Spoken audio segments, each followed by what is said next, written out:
Mi nombre es Angie Paola Polanía, estudiante de agronomía de la SEAD Acacías.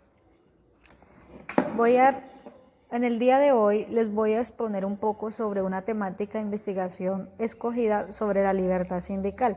Para realizar este tema de investigación, tomé como referencia la masacre de las bananeras, que fue algo muy significativo para nuestro país, que quizás no se recuerda mucho, pero pues es algo muy importante se le debe dar relevancia a estas situaciones que pasaron en años atrás. Bueno, esto es sobre la materia de cultura política. La primera pregunta es, ¿por qué considera que la temática escogida es pertinente? ¿Por qué? Porque en ese tiempo de la masacre de las bananeras se vieron abusos sobre los obreros, se violaban sus derechos.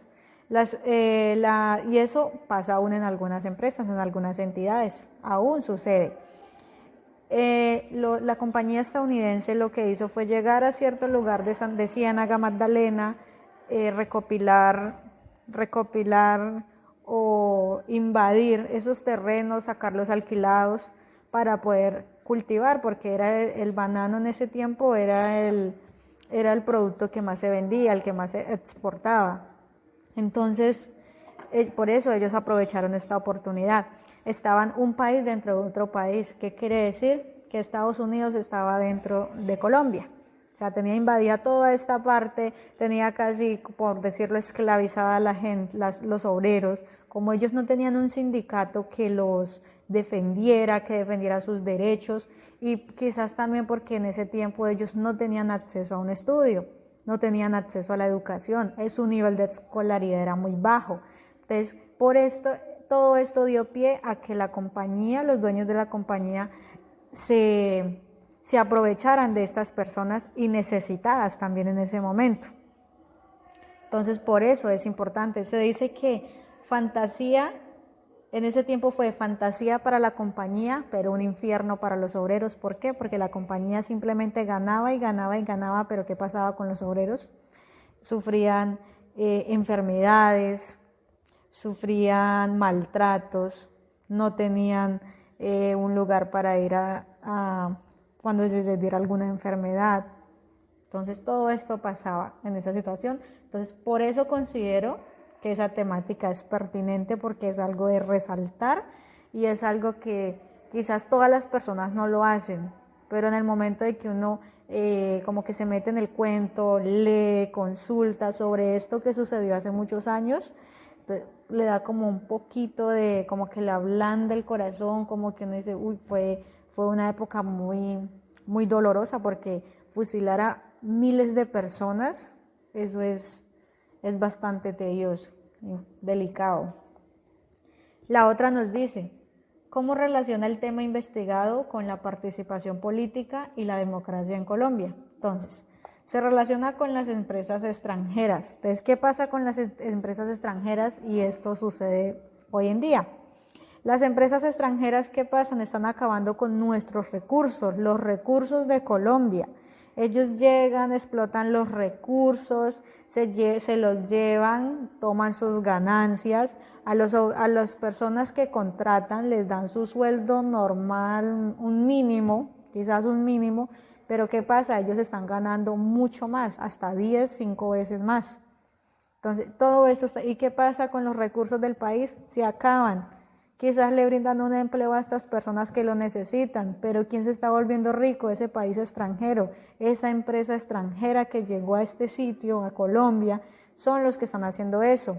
Por ejemplo, en las partes rurales, ¿qué hacen también?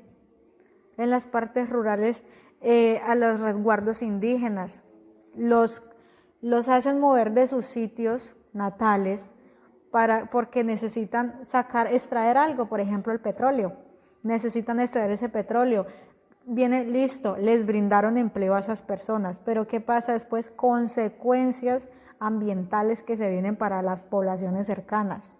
Quizás hay una otra, de 10, una comunidad o municipio que dicen no los dejamos entrar porque tenemos estas consecuencias más adelante, esto y lo otro. Listo, no se dejan entrar. pero hay otras que por la ambición lo hacen y ¿qué pasa? Están acabando con el medio ambiente, porque eso es lo que sucede. Ellos aprovechan, hacen su dinero y se van. Y el que queda jodido, ¿quién es? Pues las personas que habitan en ese lugar. Es lo que pasa y es la realidad que sucede. La otra pregunta es, ¿por qué el periodo de tiempo que ha delimitado permite una mayor comprensión de las luchas del sector social seleccionado? Entonces, el sector social seleccionado está delimitado y pues permite una mayor comprensión de las luchas del sector. Entonces, ya que esto fue un lugar de sindicatos en nuestro país, que quizás por ayudar a estas personas, porque eso fue lo que pasó, llegaron algunas personas de Francia, les sembraron la idea, entonces no, vamos a hacer un sindicato. ¿Por qué? Porque miramos que nuestros obreros, nuestros mismos compañeros están sufriendo abusos, entonces vamos a crear ese sindicato y que asimismo hacer valer los derechos de estos empleados, pero lo hicieron, o sea, con un objetivo diferente, pero los resultados fueron otros, que fue algo negativo y algo muy condoliente. ¿Por qué seleccionó dicho espacio geográfico para la investigación? Entonces, el espacio geográfico se seleccionó fundamentalmente, ¿por qué? Entonces, ¿qué se pretende? Dar a reconocer estos acontecimientos que pasaron hace muchos años en nuestro propio país, que quizás a veces personas no lo saben. O sea, no lo saben ¿por qué? Porque no leen, porque no investigan, o quizás lo vieron porque eso lo trabaja uno en bachillerato, pero no es muy a profundidad como uno lo hace cuando se interesa por la temática. Entonces, por esa situación. Entonces, el contexto histórico en el que se desencadena la temática del sector social, pues el contexto histórico, bueno, se dice que fue en Ciénaga Magdalena, cerca de Santa Marta. En ese tiempo no existían los sindicatos, crearon el sindicato, bueno, para velar por los derechos de los obreros, porque pues los estaban maltratando y le estaban violando sus propios derechos, ¿cierto? Entonces, ese más o menos es el contexto, que en ese tiempo no había un sindicato que los defendiera, pero ellos dieron esa iniciativa, pero a raíz de esa iniciativa que tomaron, ¿qué pasó? Hubo bastantes consecuencias, que fue la muerte de muchas personas inocentes. Pero pues, como es la política, como es la democracia, como es todo, el que tiene más poder es el que manda. Porque esa es la triste realidad, es el que manda, es el que tiene los mejores empleos, es el que puede ubicar a los amigos en el trabajo y así sucesivamente. Es lo que pasa, es la realidad que estamos viviendo, que se ha vivido y que seguimos viviendo. ¿Qué población es afectada y quiénes son los actores relevantes del sector social investigado? Bueno, entonces recordamos que estamos hablando sobre la masacre de las bananeras, ¿cierto? Entonces, la población más afectada, ¿quiénes fueron? Los obreros y sus familias. Ellos fueron los más afectados porque miramos las consecuencias que sucedieron, o sea, la muerte de miles de personas, la muerte de miles de personas inocentes que murieron, animales, niños, niñas, mujeres embarazadas, de todo pasó en ese momento. Entonces, esa fue la población más, los comerciantes, la clase obrera y los actores más relevantes, ¿quiénes fueron? Ahí tenemos el famoso presidente Abadía, que fue el que dio la orden para que el coronel Vargas diera la orden a su ejército también de acabar con estas personas por simplemente estar exigiendo sus derechos, porque eso es lo que estaban haciendo. Todos tenemos en ese tiempo y ahorita tenemos la libre expresión de expresar nuestros derechos, de justificarlos. Entonces, simplemente por ellos estar haciendo esto fue que sufrieron su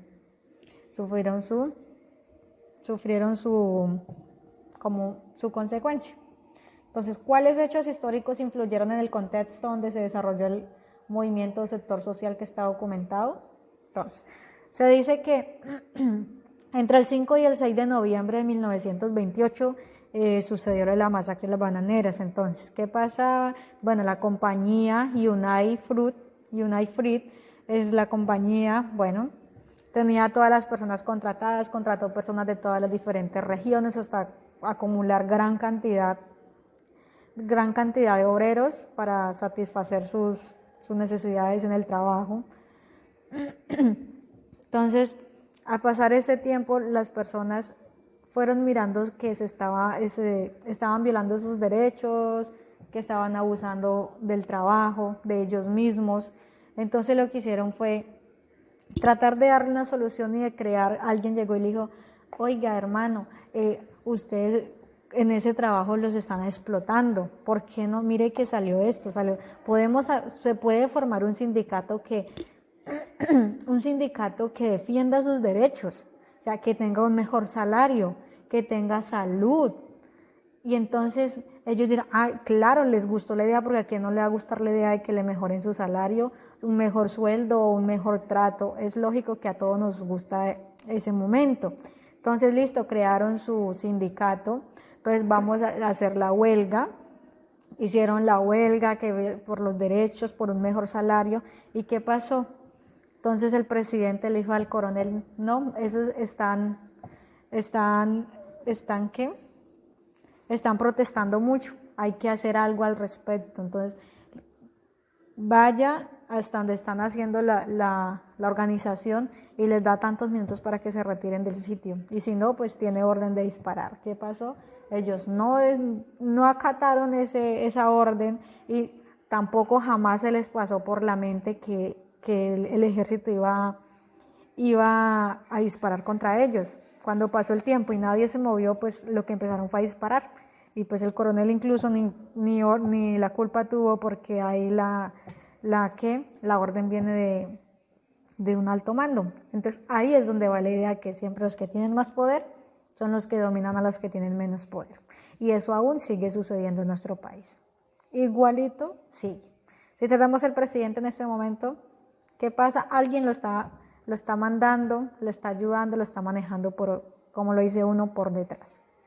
Y así sucesivamente uno al otro y al otro y al otro, hasta que llega al que tiene más poder. Y así es las cosas, y el pueblo sigue sufriendo, como siempre.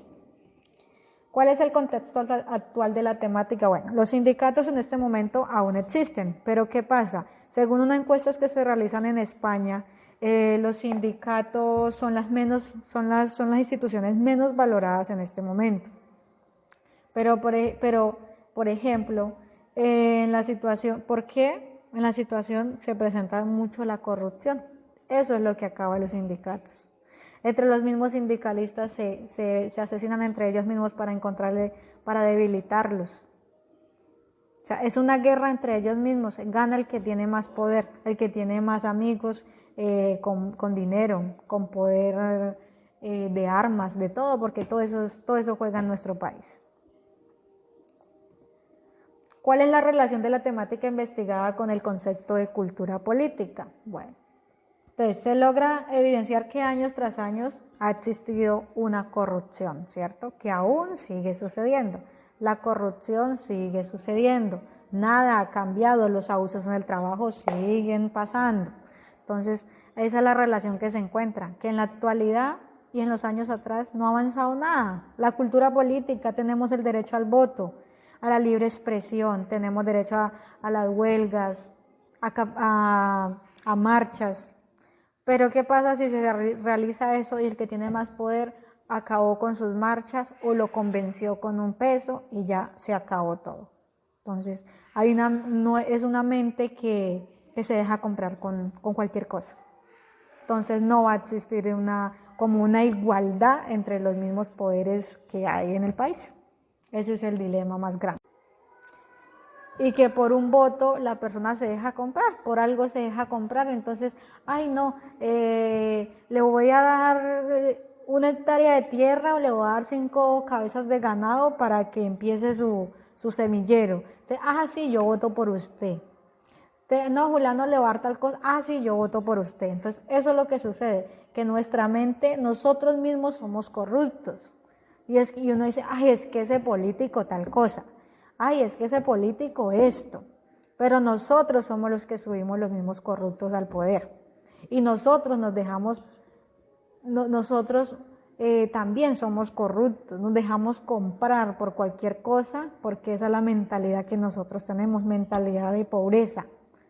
Eso es una mentalidad de pobreza. Si nosotros fuéramos centrados, que no, vamos por el bien, vamos a hacer esto, nosotros queremos es algo para el pueblo, pero siempre no, quiero para mí, para mi finca, para mi casa, para mi ciudad, para todo, para mí.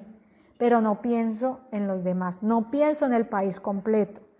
Ahí empieza la corrupción. Desde nosotros mismos estamos siendo corruptos. Entonces es algo que quizás jamás se acabe o tiene que ser pasar mucho tiempo para que se acabe, quizás cambiar la generación, porque eso ya viene desde años atrás.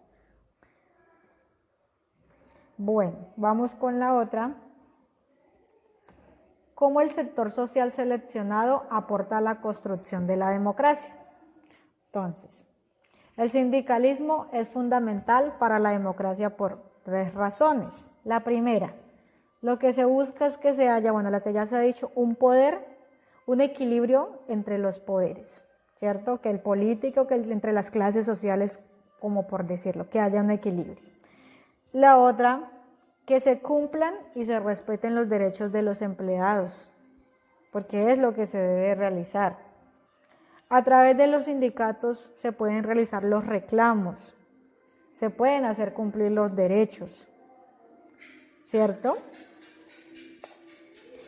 Tenemos 2 ejemplos muy comunes, uno negativo y uno positivo. Por ejemplo, cuando se acabó el sindicato de la EPS, ¿qué pasó? La EPS se estaba volviendo rica en dinero, pero ¿qué pasó? ¿A costa de quién? De los usuarios, de los mismos empleados, porque no había un sindicato quien los defendiera, como por ejemplo el sindicato de los docentes, que es FECODE.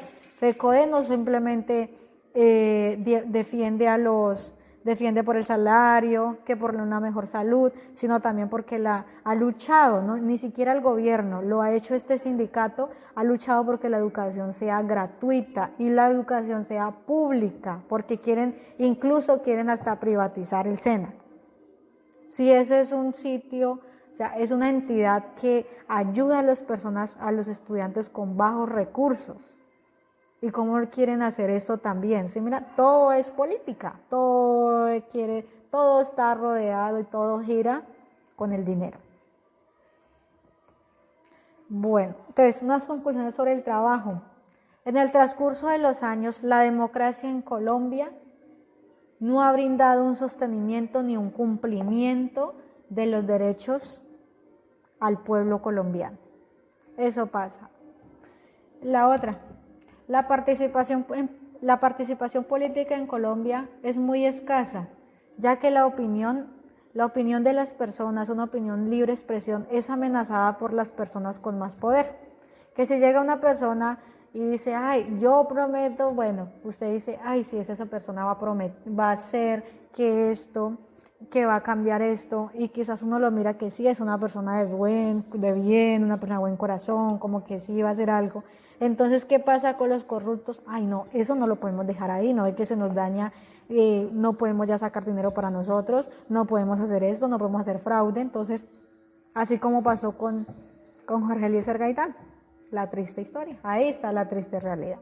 La otra, la cultura política se aplica por medio del voto, la libre expresión, la democracia, pero ¿qué pasa? O sea, se hace, pero está rodeada por la corrupción.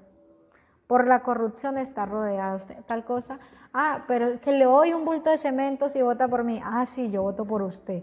Ya estoy siendo corrupto y el político es el doble corrupto y todo el mundo se vuelve corrupto y solo pienso en mí y no pienso en comunidad ni en colectividad, solo yo y yo y yo. Bueno, con estas pequeñas conclusiones se ha terminado el trabajo que realicé, espero que les sirva que les sea de gran ayuda. Es un tema, la verdad, muy importante que se debe seguir resaltando y es algo que quizás no lo conocía muy a fondo antes de empezar con esta pequeña exploración, porque quizás no sea una investigación, es algo que ya sucedió, entonces no convertiría en investigación, pero Es algo muy importante y es algo que los pone a uno a pensar. ¿Cuántos años han pasado? Casi 90 años. Y la política, la democracia y todo sigue siendo casi igual. Igual o incluso hasta peor. Entonces, algo que nos pone a pensar. Muchas gracias.